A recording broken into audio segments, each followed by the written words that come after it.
வணக்க மக்களே, வாங்கிய விலைக்கு சிறிதளவு லாபம் சேர்த்துதான் நான் மக்களுக்காக காய்கறிகள் கொடுக்கின்றேன். எனக்கு அதிக லாபம் வேண்டாம்.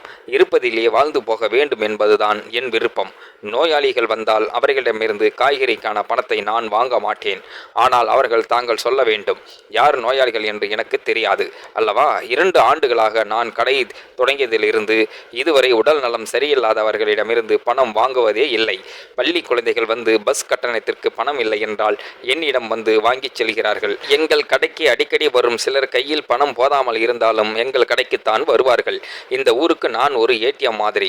வாங்கியவர்கள் உடனடியாக பணத்தையும் திரும்பி கொடுத்து விடுவார்கள் என்று ஆடூர் பார்த்தசாரதி கோவிலுக்கு அருகில் காய்கறி கடை நடத்தும் ஜான் என்றவர் கூறுகிறார். நல்ல மனம் கொண்ட மனிதர்களுக்கு மனமார்ந்த வாழ்த்துக்கள். இவரது தொழிலில் இறைவன் செழிப்பு அருளட்டும். மக்கள், இந்த வீடியோ பார்க்கின்ற நீங்களும் இந்த வீடியோ பற்றின கருத்துக்களை கீழே உள்ள கமெண்ட் செக்ஷனில் மறக்காம சொல்லுங்க.